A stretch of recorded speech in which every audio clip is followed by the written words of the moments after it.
Hello, and thank you so much for tuning into my podcast. My name is Kara, and I'm a holistic health practitioner for both people and pets. After working for years in the conventional medicine field, I realized that while our lifespans may be getting longer, our health spans are rapidly shrinking. And when it comes to our pets, both their length and quality of life are decreasing. When I turned to functional medicine and a more holistic approach to health, I saw dramatic improvements for my pets, myself, and my patients. Join me each week as I merge natural health for people and pets by focusing on the root cause of disease and applying raw, real remedies that you can use to improve overall wellness for every member of your family, including the furry ones. Hello, my holistic health advocates. Welcome back to season 2 of Raw Remedies podcast. This week, I'm speaking with Kelly, the founder of Saving Pets One Pet at a Time. Kelly became a pet advocate and eventually started this Facebook group in the most unexpected and tragic way when her service dog Duncan became violently ill and passed away in 2019 after suffering from vitamin D toxicity due to 3,000 times the acceptable amount of vitamin D contaminated in his Hill's Science Diet kibble. Over the past 6 years, Kelly has poured her heart into learning everything she can about pet health and nutrition and continues advocating daily. She was also honored with the Pet Parent of the Year award by Dr. Judy Morgan at her International Naturally Healthy Pets Conference in 2025 for her incredible work in saving so many pets. Kelly's website, Facebook, and Instagram are all free, which she does to honor Duncan's legacy, the links of which will be in the show notes. Our topic today is an important one, which is understanding how to choose a pet professional to work with, including learning about their education, their credentials, and their experience. Additionally, we wanted to raise awareness about someone in our community who we learned is scamming pet parents by taking money and not providing services. So please be sure to listen to the end to learn more about this and what you can do if you feel like you've been affected. All right, everybody, and we're back with Kelly. We know Kelly from her far-reaching group, Saving Pets One Pet at a Time. And my listeners, you guys have heard me talk many times about what brings people into the pet space or any holistic space for that matter. And I do like to start with that because I think it's really important for people to be able to share their stories because it's part of who they are. And also it makes them pretty relatable. So Kelly, you and I both know that unfortunately for your case, heartbreak can be the spark that kind of ignites that fire in somebody and it brings them to that mission to really save others from a similar fate. So I know that's the case for you. Can you tell my listeners just briefly what brought you to the holistic pet space? Sure.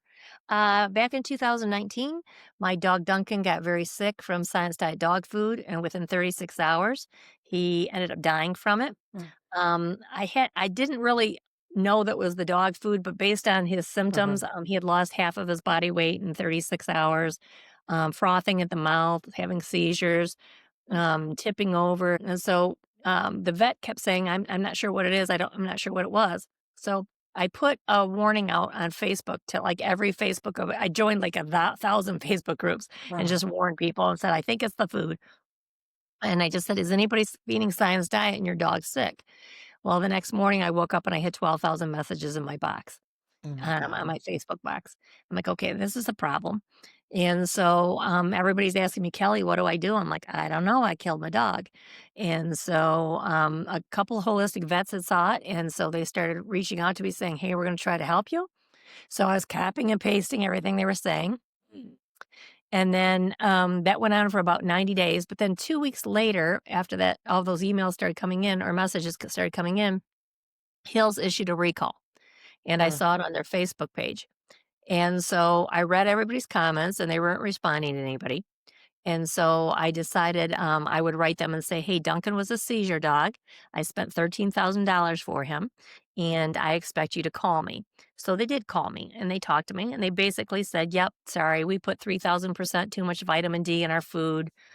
Stuff happens. We're really sorry, but we'd like to give you $10 in coupons to make up for it.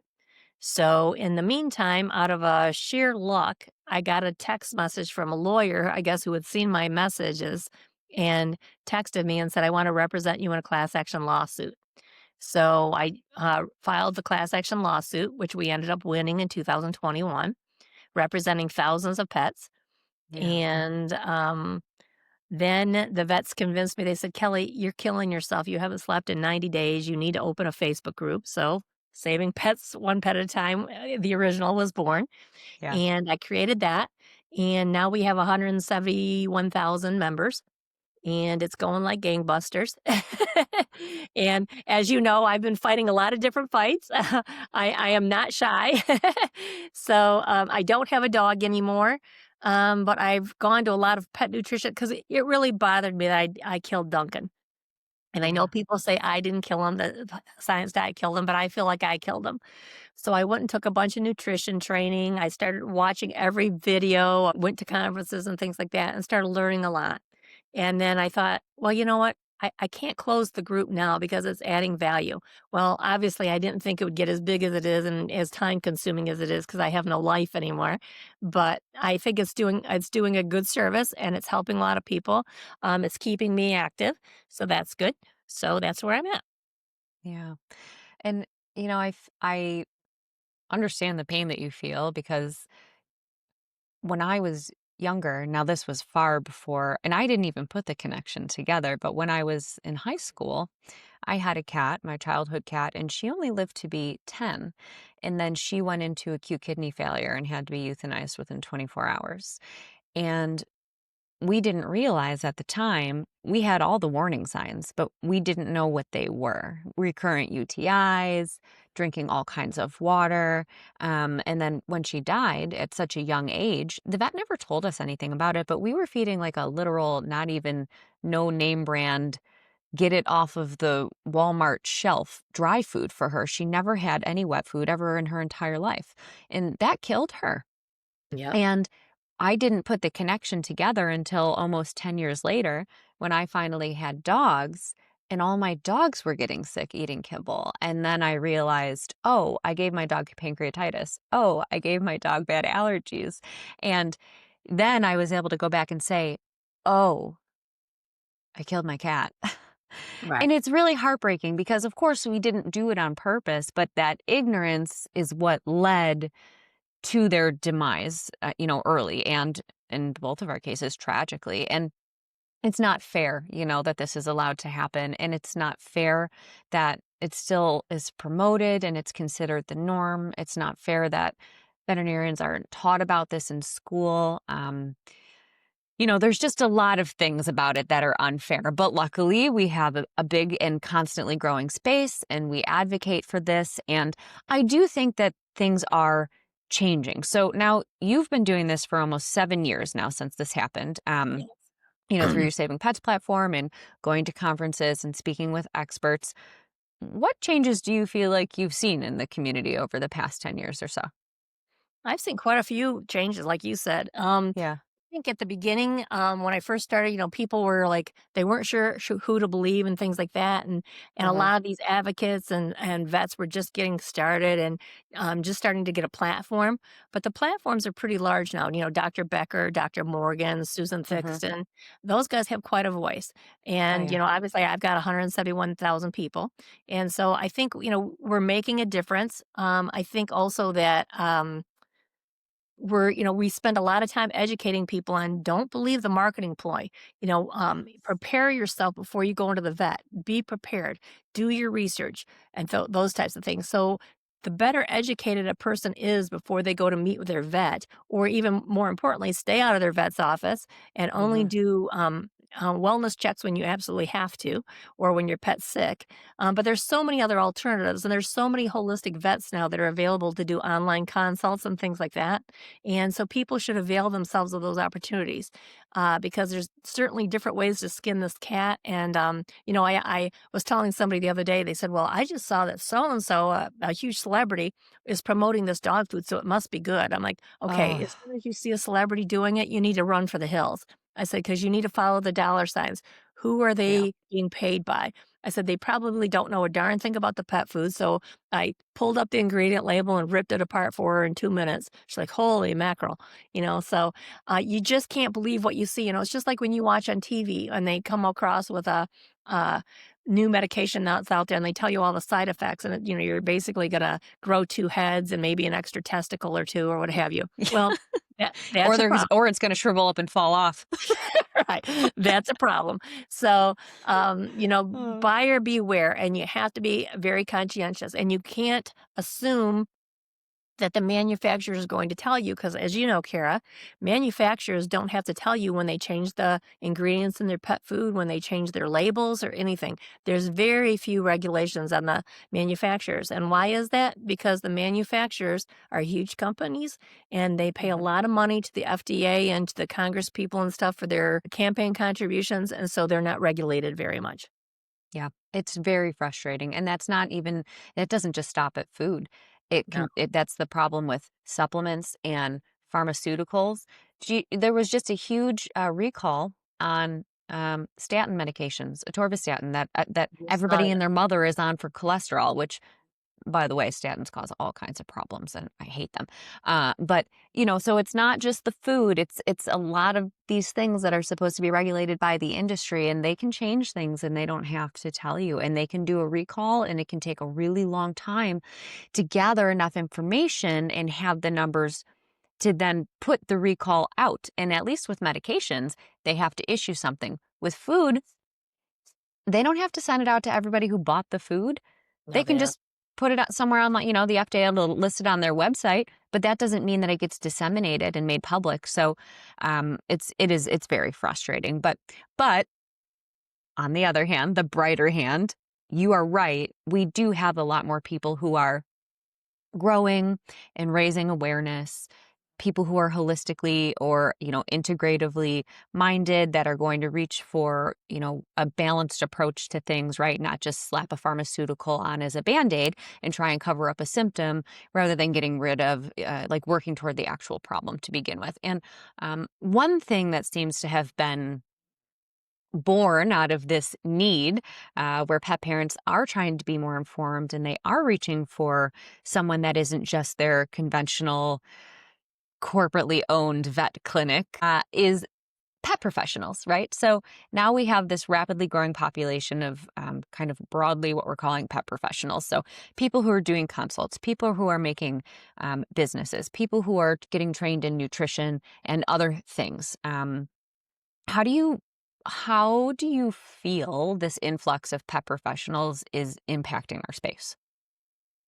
Um, I think there's a need for it. I also think there's certainly a need for there a way to be a regulatory agency that could regulate that, and they have an organization that reviews it. I think maybe the Yeah. VMA needs to put something in place because right now, I look at some of the people post in my group all the time. Oh, go to this Facebook group. They offer really great recipes. You need to go look at it. Well, I already know those. I know every group on Mm. Facebook. Basically, the recipes are terrible. I hate when people say, go here and get recipes, because there is not a blanket recipe for every animal out there.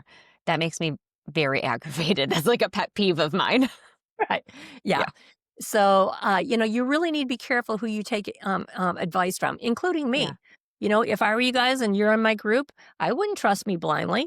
I would say, okay, this is what Yeah. Kelly's group's recommending. This is Fact good check. information. Now I'm going to Yeah. go and do some research and I'm going to look at what other people are saying like that. Maybe check on Dr. Judy's group or Karen's group or people like that, or go to a Yeah. holistic vet or whatever. But you need to do your research. Now, after a while, you might get comfortable. Like I think a lot of people in my group, because they've been in my group a long time, are pretty confident with what I say. But it Mhm. takes a while to get there. And I would never trust my dog's life blindly to somebody I don't know. I would research the living daylights out of everything like I do everything. But I learned that the hard way. When you feel like you've killed somebody, you spend a lot of time researching now. So Yeah. I'm very concerned about what I'm seeing in the industry. And I know there's a lot of holistic vets who are concerned about what we're seeing with in the canine nutritionist and holistic pet coach space as well. That there needs to be some type of a regulatory way to make sure that these people are appropriately trained and certified and things like that, and have the qualifications to do. And some of them go overboard and they actually practice without a license and give out medical advice, and they shouldn't be doing that. So let's kind of break that down a little bit, because I definitely want to talk about the medical advice and like how we feel about licensure. So I agree. I think that oversight can be a good thing. I also think that oversight can be a frustrating thing. And the reason I say that is because look at our kind of governing bodies, right? Look at AFCO, look at the FDA. And when we think about oversight, those are the organizations that come up, right? And I don't know that I feel like they really do very good oversight. Now that's talking about like on a national scale, right? And I think when you talk about something like the AHVMA, that gets a little bit more personalized and specific, and they can set guidelines that is to like a particular category of individuals rather than having like this big umbrella service like the FDA. But things can fall through the cracks. And the thing that makes me the most nervous about it is things can be opinions and policies can be purchased, right? Who has the biggest pocket? Who has the most influence? And so I think that it can be a good idea to have some kind of guideline in place, some kind of even like an exam or something that is like created and approved by maybe multiple educated integrative pet professionals that says you took this test and you clearly have showed that you have enough knowledge to at least work with like a basic population of XYZ. I think that that would give me a lot more confidence. And I also think that this is new, right? So this has only been like the last 5 years or so of really kind of curating these pet professionals. And I think it's going to continue to grow. So I would love to see some kind of guideline or skeleton that is going to standardize it a bit. And then you'll be able to have that continued growth because there are not nearly enough, Sure. even conventional veterinarians out there for the amount of pets that needed help, let alone the amount of holistic or integrative ones that we're trying to reach for. So it's really frustrating when you live in almost a care desert and you can't get the care you need. To be able to have those virtual online resources can be priceless.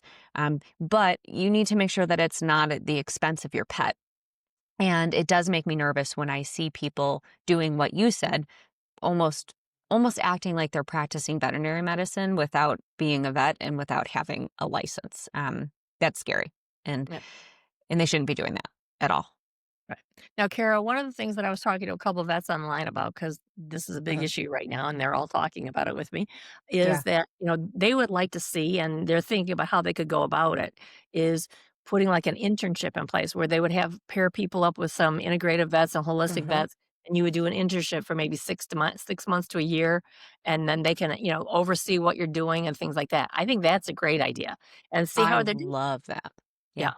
Yeah, I love that. I actually tried to get somebody to do an internship with me a couple of years ago, but she just wasn't in a place where she felt like she was able to do it. I had proposed it, and she just could. She had only just recently opened her own clinic, and it just wasn't in the cards for her. But I would love the idea of doing that. I think that that's a really great way to get that knowledge. And even if it's like a recorded visit, if you can't be present that minute for the visit, then the vet that did the visit sends you the video, and you can watch the video back and see how they approached the care and how they interviewed the client and what steps they took Right. and what their care plan was.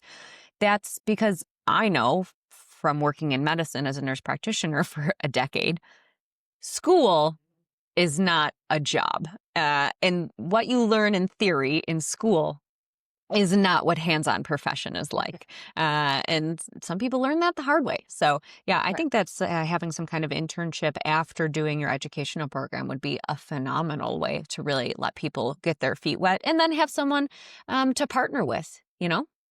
So, Kara, can I just say one more thing? So, last year you were a Yeah. moderator for me in my group. And of Yeah. course, Yeah. we were going fast and furious. We had so much activity in the group.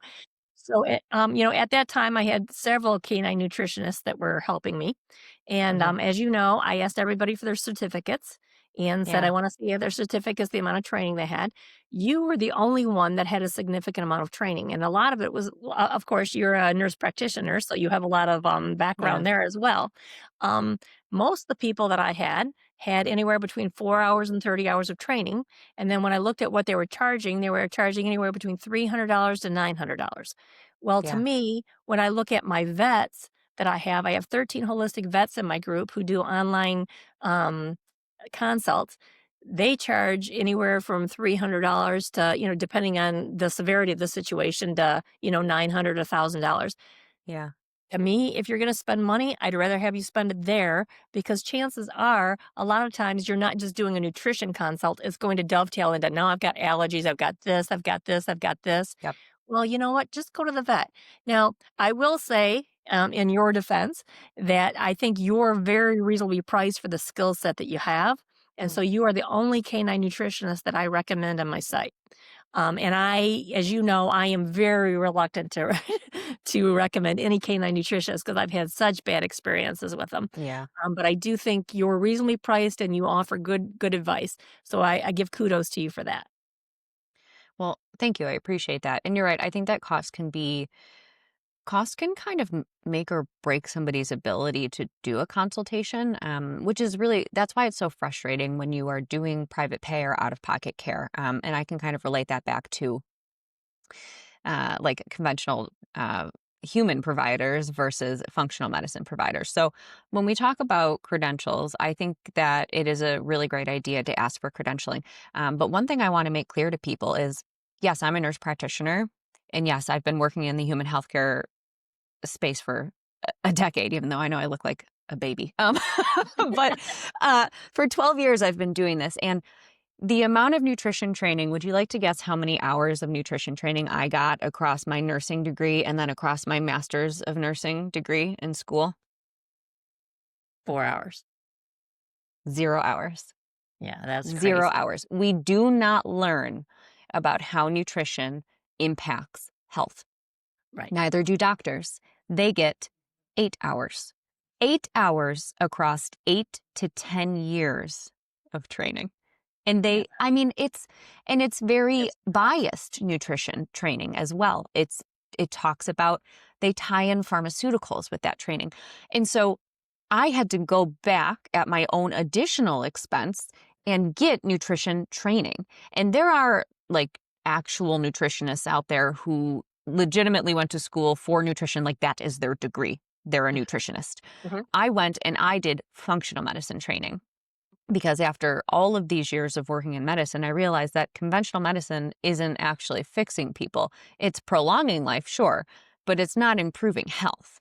Um, and that's not okay for me. And once I realized that, it was a really big catalyst for me to go back and figure out what I needed to do to be able to get to the root cause of people's problems and then resolve the issue rather than reach for this pharmaceutical or reach for this surgery and, like I said, slap that Band-Aid on the symptom and then you think the symptom goes away so the problem went away. That's not the case. So I went back and I did a full year of training through the Institute for Functional Medicine, and it is all based on nutrition. There is not a lecture, there is not a medicine, there is not a supplement that is mentioned where you first go back to the basics of nutrition and how that precipitated the health problem that the person is experiencing in the first place. So there is never a reach for this pill or reach for this supplement without making a nutritional change first. And I Right. really value that I was able to find that because it changed the way that I practice medicine for my patients, for my family, and then also for my pets. And for my clients who come to me for their pets. So, but yeah, in terms of like canine nutrition, I really liked the Feed Real course that I did through the Feed Real Institute. And that was like a great first step. It was the first thing I found, and it wowed me. I mean, I was like, I can't believe I didn't know about this for so many years. I've had Right. animals since I was 7. How did I go almost 20 years of having animals and never one time think about feeding them an actual piece of food out of the refrigerator, right? Right. No. It's crazy. So it's a great place to start. I think that it lets you dip your toes in. It lets you get the basics of knowledge that you need. And then from there, you keep expanding. You never stop learning. You never stop reaching. You never stop watching and reading and talking to the experts and questioning the experts. Ask questions. We're Right. always growing, right?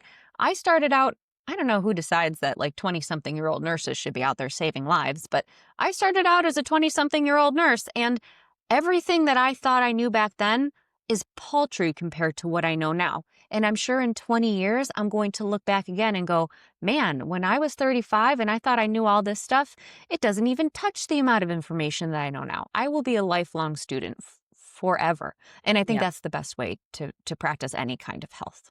Yeah. I think too, Kara, the pet parents need to know that, for vets, when they go through vet school, they get trained. The small amount of pet nutrition training they get it. It's taught by Purina, Hills, and Yep. Mars, which is Royal Canin. So, of Yep. course, what are they going to teach? They're going to teach that, oh, my food's Hmm. great, which is why when you go to the vet, those vets have all been indoctrinated by those companies. So you're not going to get an unbiased opinion on what pet food's good. And if you really understand pet food, you're going to understand that all of those things in those ingredients are feed grade ingredients, and there's nothing, not one thing in Yeah. those pet foods that are healthy. Yep, correct. And it's like I said, it's very similar to how we do our nutrition training or our pharmaceutical training in the industry for people or for human healthcare professionals. The pharmaceutical reps come in, they feed us lunch, they tell us about their medication, and then they leave pamphlets and then they leave samples, and then we go and we recommend them to patients, right? And I'm using the proverbial we.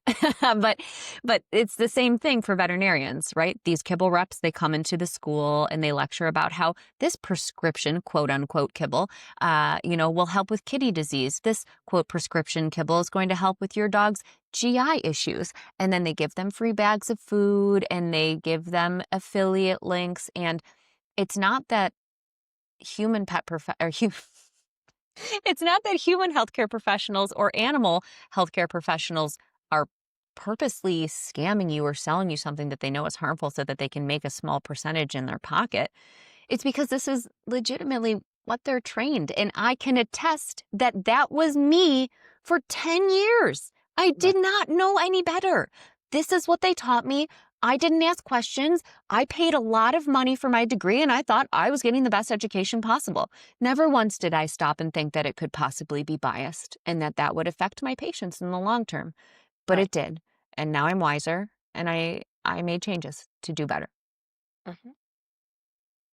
So what advice then would you give pet parents who are seeking to consult with a pet professional? They're looking for someone, they don't know where to start, there's a million choices.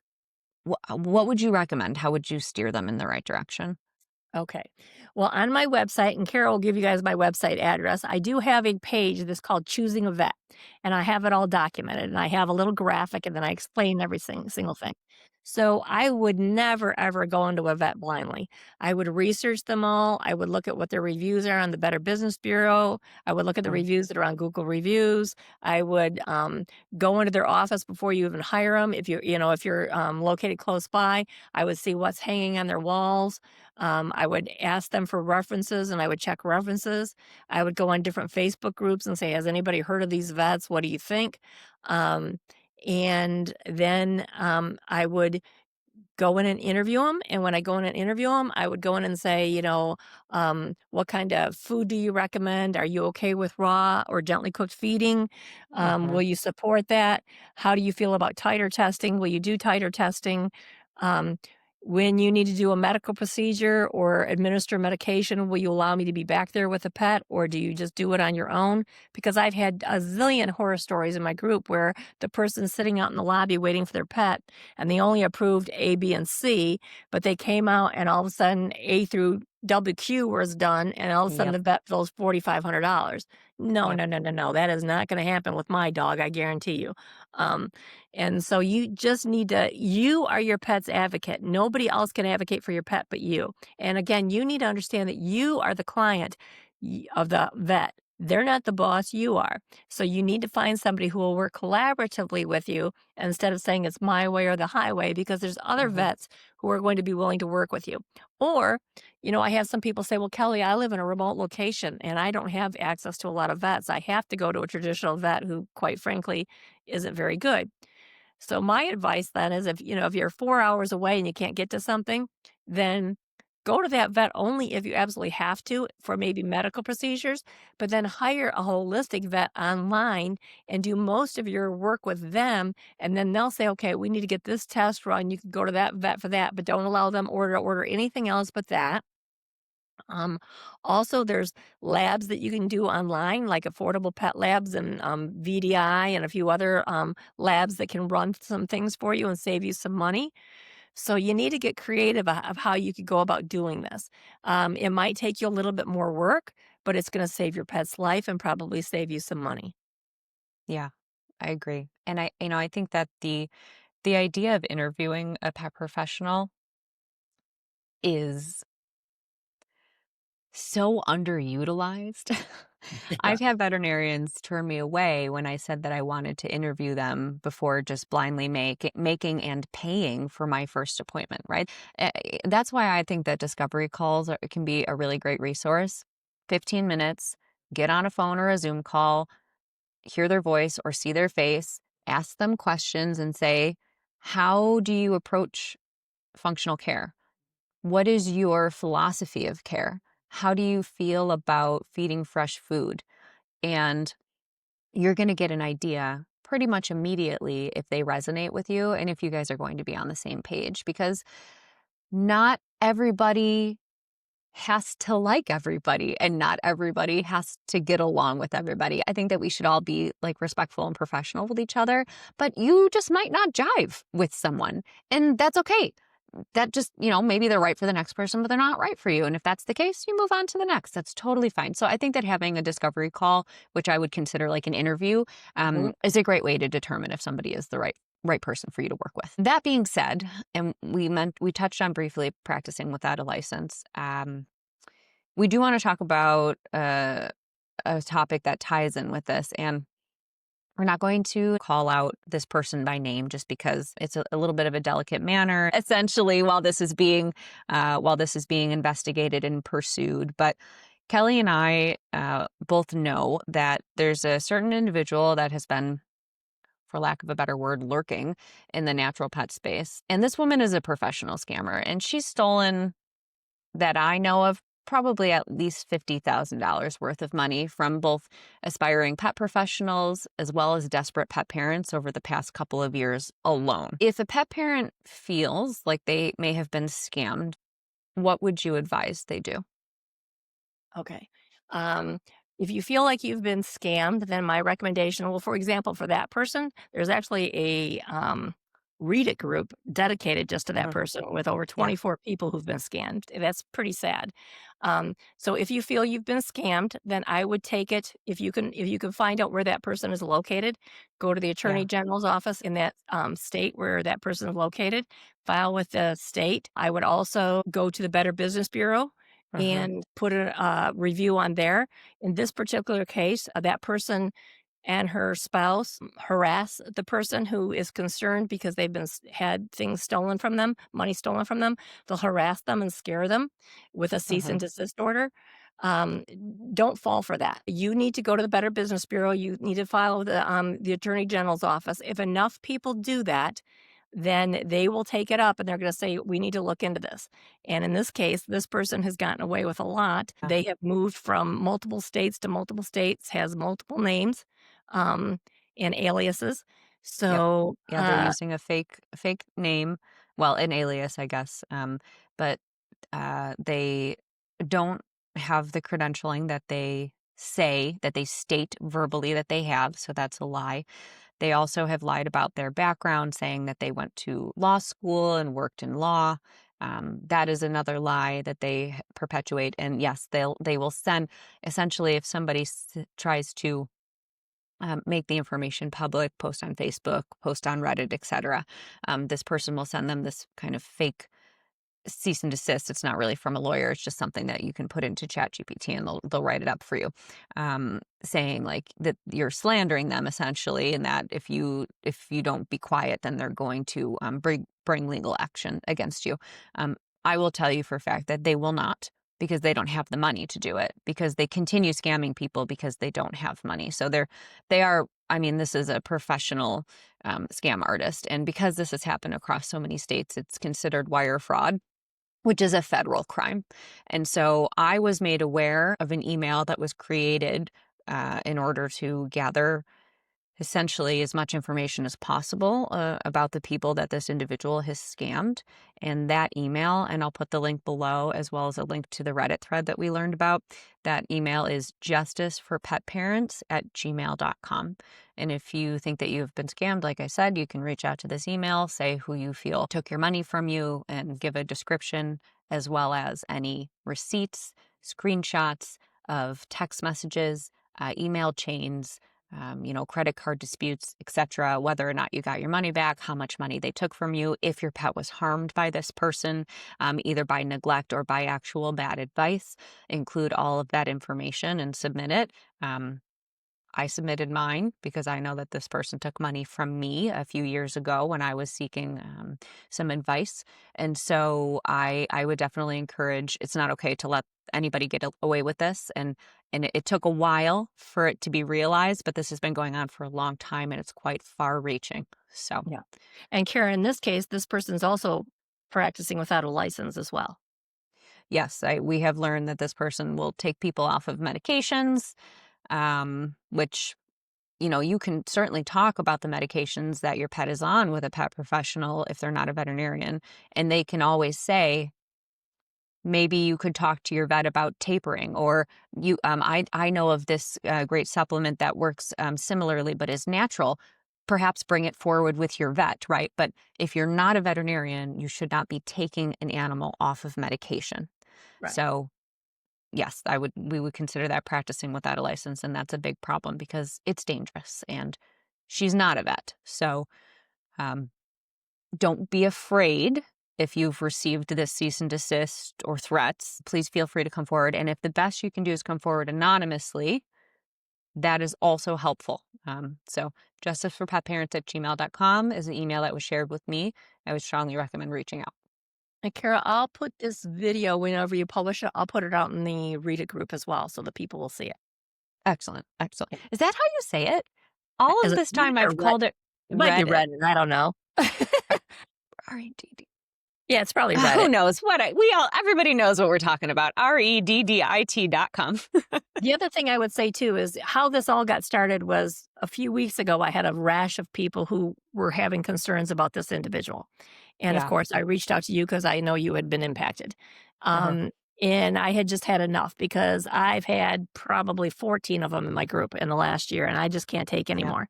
And so I'm kind of an activist. I got mad at Hills, and so I sued Hills. I got mad at Purina last year, so I fought Purina.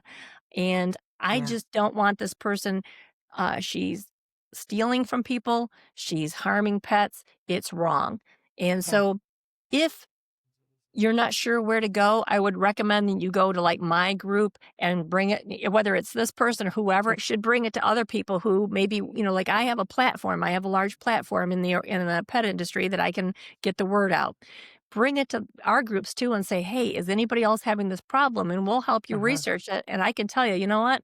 In 7 years, I've never seen anything. Or like when the people brought it to me last week or 10 days ago, I'm like, holy crap. Yeah, I've seen a lot of this. So then Yeah. we can tell you whether or not it's a problem, and then we can help you escalate it if we need to. So, you've got people out there and resources that can help you if you just contact the right people. Yeah. And I just want to also say, because I went through this myself, you're not alone. And also, you're not stupid. It is not your fault when somebody takes advantage of you. It's the fault of the person who is perpetuating that behavior, right? So shame on them for doing it to you. You were just trying to do right by your animal. And when you don't know, right? And you seek a pet professional or somebody who you can connect with, somebody who seems like they have the answers to the questions that you are asking. And, you know, gaslighting is a real thing, right? Where we convince someone that it's actually their fault, or they're the cause of the problem, or they're not doing good enough or well enough, etc.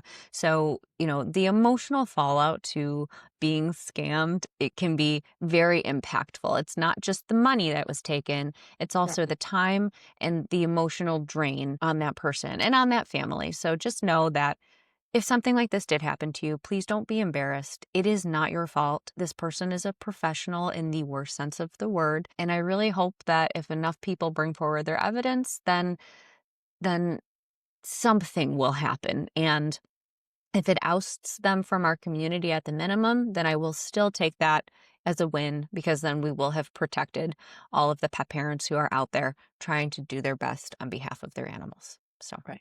Kara, can I add one more thing? So I've been mhm. talking to several people this week, and they've been impacted by this person, Yeah. and they have been communicating back and forth with this person via a text message, saying Uh-huh. that they want their money back. and that they were gonna, stop their payment on their charges. Well, that person has terrified them so much that they don't want to go through the stopping their payment on their charge card. You need to stop the payment on the charge card. Do Yes, not let them pressure you into this. They're not going to, they're just threatening you. They're going to give you the cease and desist, like Kara said. Just stop the charge and then yeah, pursue other actions so that you can help join us in stopping this from occurring to other people. I had two correct. people several months ago that was 83 and 80 years old that got taken by her, Mm. and they were just devastated. They live on Social Security. And yeah, so this has got to stop. Always file a dispute with your credit card company if you paid with a credit card, because if you file a dispute and you make a claim saying that there was scam or fraud, they will block that person. And a lot of times, if you do it within a certain amount of time, they will be able to refund you. But that time period is relatively short. I think it's only a month or so. So, this person, don't waste your time waiting for this person to give you back your money.